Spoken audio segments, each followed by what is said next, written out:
In this video, I'm gonna be walking you guys through one of the biggest mistakes that most new business owners make when they are on the path to securing funding, and how we help one of our clients who made that same exact mistake restructure their process so that they were in position to get access to capital.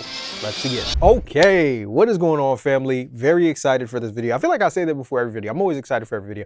Any opportunity I get to teach you guys, I'm gonna take it and I'm gonna run with it. And this one was very fun for me because this is one of the topics that I've been talking about for years, that if you know, you'll see as the episode goes on, if you know anything about the subject matter that we're about to cover, really gets under my skin, if you will, when it comes to people just really having the right information when it comes to them getting access to capital. We're gonna break that down thoroughly here in this episode using, for privacy purposes, we're not gonna use the gentleman's actual name. We're gonna call him Noel, right? Shout out to my guy Noel, you know who you are, who came to us a few months ago when it came to us walking him through the funding process after he had essentially went through YouTube University himself and was essentially looking for capital that he wanted to, funny enough, to do a business similar to ours. So he wanted to start a credit company, more so on the credit repair side. And I'm gonna walk you through what he ultimately did on his own, why it wasn't really the best strategy for him to get access to the capital that he needed to go out there and get funding, and what we ultimately did to start shifting things back in a more positive direction. So let's say we have our guy here, right? This is my good friend Noel, right? Noel, say hi, Noel. Hey, how you doing? What's going on? Now, Noel, a couple things to note about him. He was a startup, like I mentioned before. He wanted to build a credit repair company, and he wasn't really looking for that much capital, right? He was probably looking for about, because you really don't need that much money to start a credit repair company. He was really looking about, if I remember correctly, about 20 to 25K. So nothing crazy, but also nothing super duper duper small either. About 20 to 25K in funding that he was looking for. And before coming to us, he essentially went through YouTube University to be the DIYer that he is in his heart of hearts and say, you know what? I could work with Marvin and his team, but I'm gonna try and figure this thing out on my own. Nothing wrong with it, by the way. I'm gonna go ahead and position myself for capital. So he went down the rabbit hole of going through different people through social before he ultimately came through me, about like learning all the different steps that he needs to go out and get access to capital. One of the things that he did, he started to slowly but surely build his personal credit. So started building personal credit, which is great. But on the business side, one of the things that he did, which we're going to spend a good amount of time talking about here today, is that my guy Noel also started building business credit by doing what? Started building biz credit. And how do you do that, ladies and gentlemen? Through net 30 accounts. Now, for those of you who do not know, what exactly is a net 30 account? Right? What is a net 30 account? A net 30 account, simply put, is a line of credit. That's all it is. A net 30 is a line of credit that you borrow and you essentially have to pay back, right? Within a certain time period, right? So sometimes net 30 is the more commonly known term for these kind of credit accounts, but you have net 30s, you have net 60s, you have net 90s. I think it goes as high as like 120. I think there may also be an 150 or 180. I'm not sure, but I know the main one is net 30s, and then you have 60s, 90s, 120s, and then it may go higher than that, right? But all this is a line of credit. You borrow it and you have to pay back whatever you borrow in full within a certain period of time. They also have net 15s as well, if I'm not mistaken, right? Now, typically, what most people who are in the startup stage of them getting into business, like I'm trying to get started or I've just started, when you're doing research online, you're going through the YouTube University funnel, if you will, around business funding. One of the biggest things that you'll probably hear most people talk to you about, right? And this is no shade or no shot to anybody. I get it. But most people will typically tell you like, hey, you need to build business credit. That's what they'll tell you. You need to build business credit. You do it primarily through net 30 accounts. And some of the net 30s you'll hear them talk about, and if you're watching this, you know what you'll know exactly where some of these names come from. You hear them say Uline. You'll hear them say Granger. You will hear them say Quill. Shirtsy is another one. You guys can drop some more inside the chat or in the comment section, right? But these are like the core four that most people usually go with. And how does it work? You go to these companies and you buy items that they sell. It could be pens, papers, staplers, manila folders, pencils, just office supplies. It could be actual shirt products and stuff like that you can use as marketing for your business. And depending on how much you spend, Normally, I know some people have spent a few $100s. I know some individuals who have spent a few $1,000s, right? The goal here, though, is you buy these items, you pay it back, and you do that for about a 3 to 6 to 12 month period. And then after you doing so, eventually your business will develop what is called a Paydex score. Now, a Paydex score is essentially a business credit score that is on a scale from 0 to 100. And ideally, you want to have yours, what most people tell you is you want to have at least an 80 Paydex score. Because with an 80 Paydex score, that's when you are in the catbird seat. That's where you're in a sweet spot to go out and get business funding, right? So typically what most people in the funding space used to teach, and some even still teach now until this day, is you buy these items, you buy it and pay it back until you get your 80 Paydex score. That way you look more attractive in the eyes of lenders that you're looking to work with, right? That's what most people will tell you.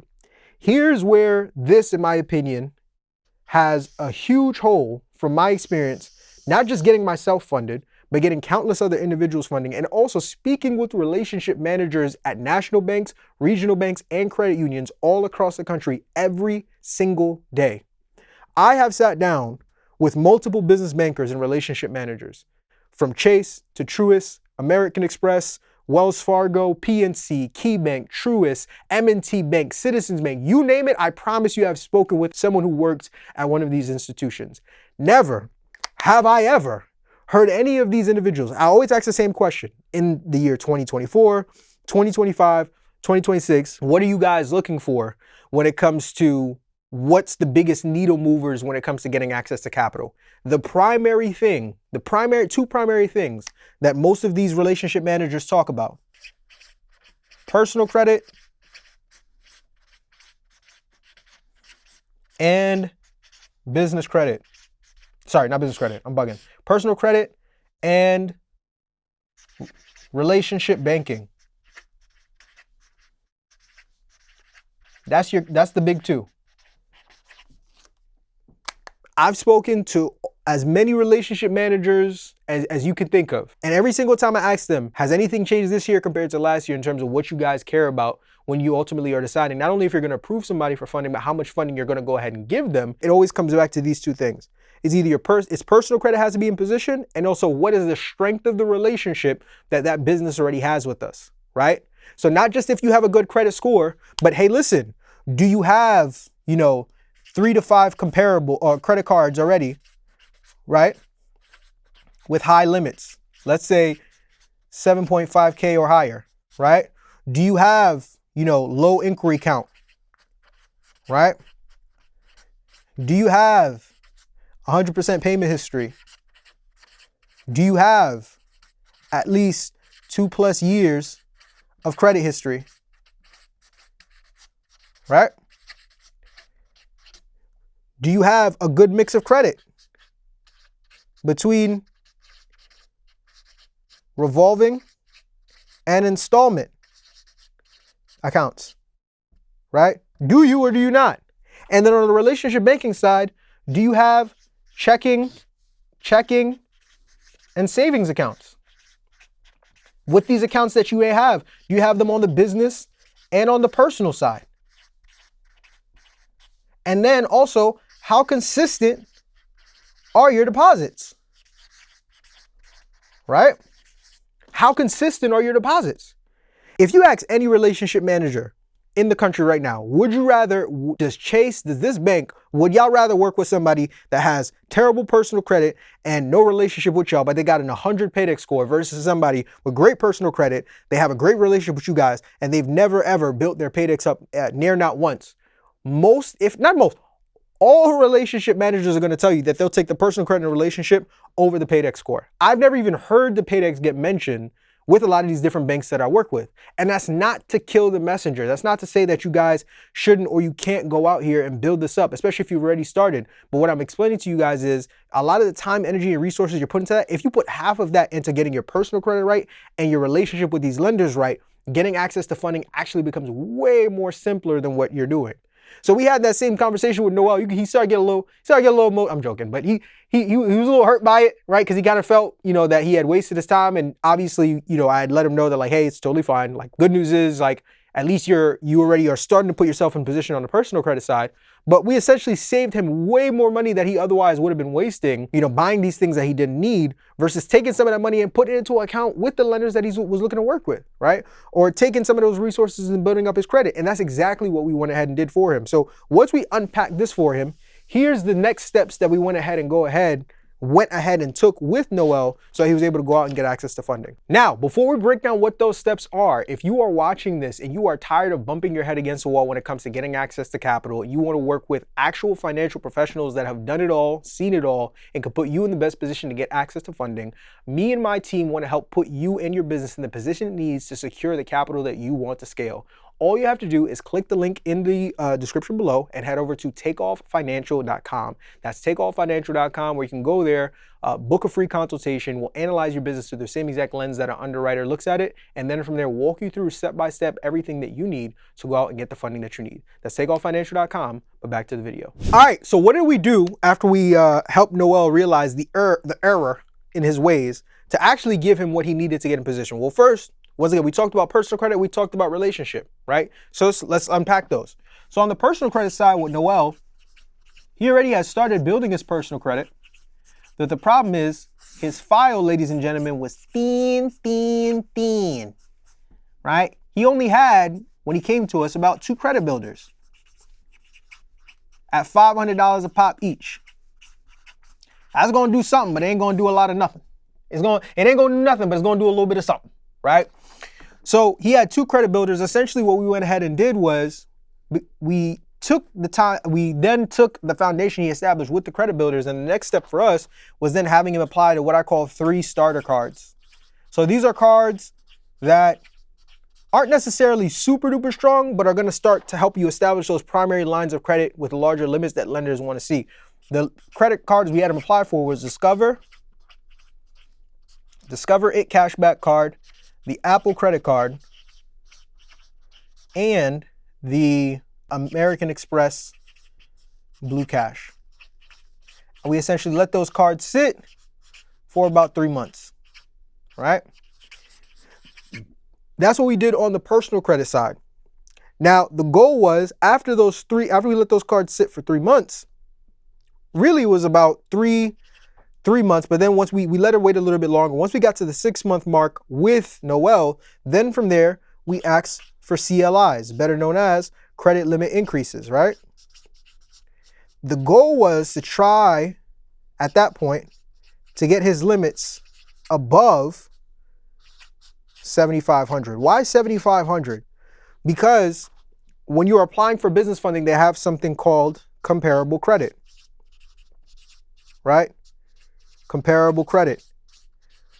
If you have an average of $2,000 to $3,000 limits on your personal credit cards, you're not going to get $20,000 approvals on the business side.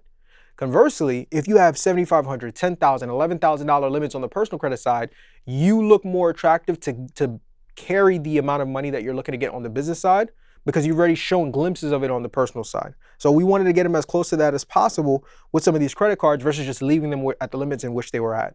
And that was the work we did on the personal credit side. Now on the business side, we talked before about relationship. Relationship. What does it look like to build a relationship with a bank? There are core 4 accounts that you can apply or open with a bank, right? You got personal checking, personal savings, you got business checking, you got business savings. My rule of thumb is you want to try and have at least 2 of these in any direction that you want, right? Ideally, all because you're going for funding on the business side, have one of them at least either be a business checking or a business saving, preferably a business checking. But if you're going to go business checking, then it could be a scenario where then you go business checking and then business checking and then personal checking, right? Because I'm sure you have a bank account that you use at this current moment in time that you use most of your daily spend for. Or what some people do as well, so that you don't have to worry about fees and all these other different things, but you can still have an account that's sitting there building that history and building that age with the bank. You could either go business checking, personal checking, if you got it like that, or if you don't, you can go business checking, personal savings, which also works as well. But having those 2 accounts, you have one account, right, that you're making consistent deposits in, And if you have the savings, you could do a situation where you're either doing consistent deposits as well,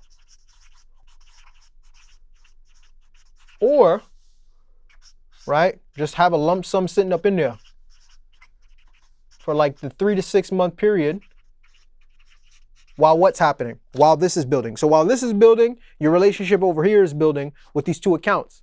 So what's happening now is your credit report is getting stronger. Your relationship with the bank is getting stronger, all without you having to spend all this money on net 30 accounts. So now when it comes time for you to apply for funding, you look way better than the dude that didn't spend thousands upon thousands of dollars buying these accounts that really don't mean all that much, right? Now, the name of the game is you want to find at least 2 to 3 lenders that you can work with. For some of you guys, you probably already have banks that you have relationships with. So the big thing that I want you to understand with relationship is if you already have lenders before you start your business funding journey that you already partnered with, look into some of their business credit options that they have, right? If they have robust business credit options, whether it's 0% interest credit cards for 12 months, whether it's line of credit options that'll fit you because your business is making a little bit of revenue to where you know they'll approve you, those are the lenders that you want to focus on. You don't have to go to a brand new bank that you never worked with before that you hear everybody else talking about on social, right? I would much rather you prioritize, if you have, let's say you have Chase Bank and you have a regional bank, and a client comes to me and they have no relationship, no credit products, no nothing, but they have an amazing credit, right? Versus a regional bank that you've been with for 3+ years, regional bank that you've been with for 3+ years, and you have multiple accounts with them. I'm going to this bank for funding every time. If this bank has good business credit products, I'm going here before I go here every day, twice on Sundays, 3 times on a Wednesday if you let me. Why? Because my relationship with them is much stronger than what it is with a Chase, and I'm already good on the personal credit side. Why wouldn't I, right? This was essentially what we did with Noel, to where now, once again, he was in a much better position to get access to the capital that he was essentially looking to get approved for. And if you guys will simply just follow these 2 things here and stop wasting your time with net 30 accounts and trying to build your Paydex score, I can't guarantee you, but I can assure you that you will be much closer to funding that you've probably been up until this point, to where you'll be able to get the capital that you and your business needs. But that's all for this video, ladies and gentlemen. I really hope that you all received immense amounts of value. And like I mentioned earlier, if you guys want to learn more about working with my team, the link for that is going to be in the description below. That is takeoffinancial.com. I repeat, takeoffinancial.com. But as always, ladies and gentlemen, my name is Marvin Francois. Y'all have been amazing. And until next time, peace.